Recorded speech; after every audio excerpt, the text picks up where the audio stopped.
Let's talk about a time and a place that was, for a little while, pretty much the center of the world. An era of just incredible art, groundbreaking technology, and these sprawling cosmopolitan cities.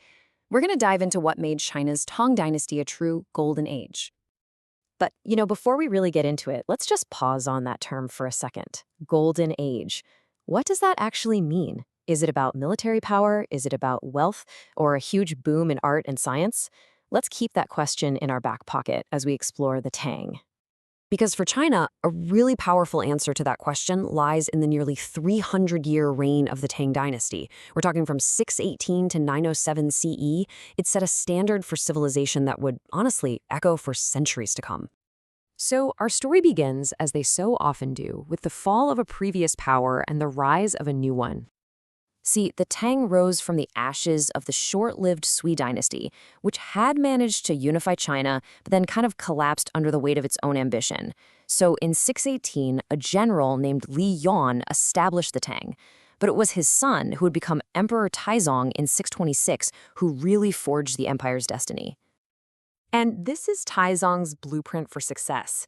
He wasn't just some conqueror. He was a brilliant statesman. He pulled power back to the center, he totally reformed the government, and used this masterful blend of military might and sharp diplomacy to build a super stable foundation for the golden age that was about to dawn. And with that foundation laid, the Tang Dynasty entered its absolute peak, a period of incredible cultural and economic flourishing. At the very heart of it all was the capital, Chang'an. And I want you to forget whatever you think you know about ancient cities. At its peak, Chang'an was this massive, sprawling metropolis, the largest, most populous, and most international city on the entire planet.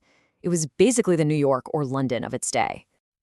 The whole city just pulsed with energy from the Silk Road, drawing people from all across the known world. You'd find merchants from Persia, monks from India, and diplomats from as far away as the Byzantine Empire, all walking the same streets. It was a true melting pot of ideas, goods, and cultures. So how do you manage an empire this big and complex? Well, the Tang's answer was revolutionary: the civil service examination. For the first time on a massive scale, government officials were chosen based on merit, on what they knew, not who their family was. This created a super efficient government and set a standard for bureaucracy that would last in China for 1,000 years. And this spirit of openness wasn't just about government. It extended to religion, too. While, yeah, Buddhism, Taoism, and Confucianism were the major players, the Tang Empire was remarkably tolerant. You had small communities of Christians, Zoroastrians, and Muslims all thriving there, adding to this rich cultural tapestry of the era.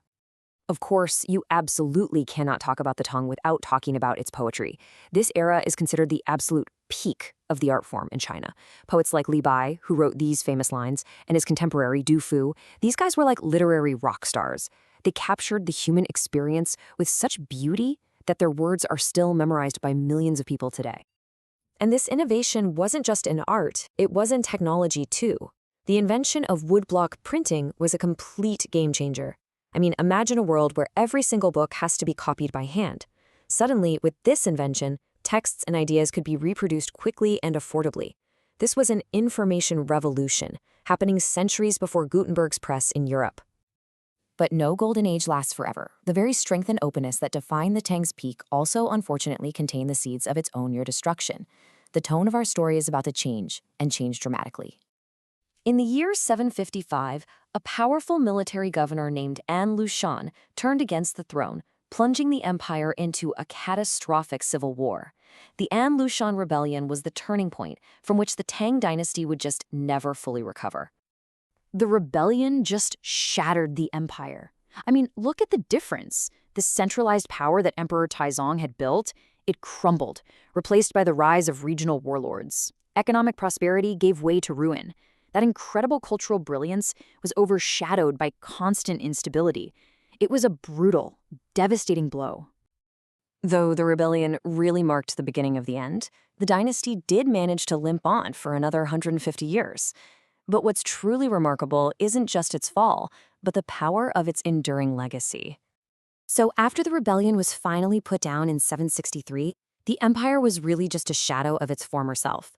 Central authority was weak, and regional governors started acting like their own little independent kings.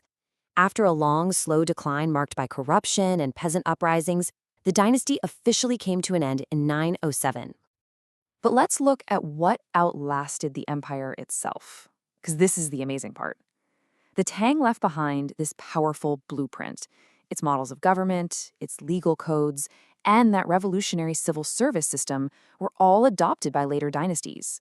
Its art and poetry became the gold standard, and its cultural influence just spread across East Asia, profoundly shaping Japan, Korea, and Vietnam.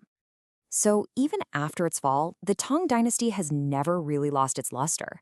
To this day, it stands as this cultural high watermark, a benchmark of brilliance, power, and that cosmopolitan spirit in Chinese history.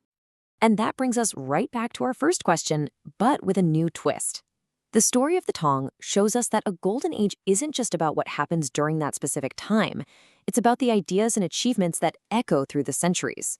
It really makes you wonder, how do the achievements of a golden age continue to define a nation's identity even 1,000 years later?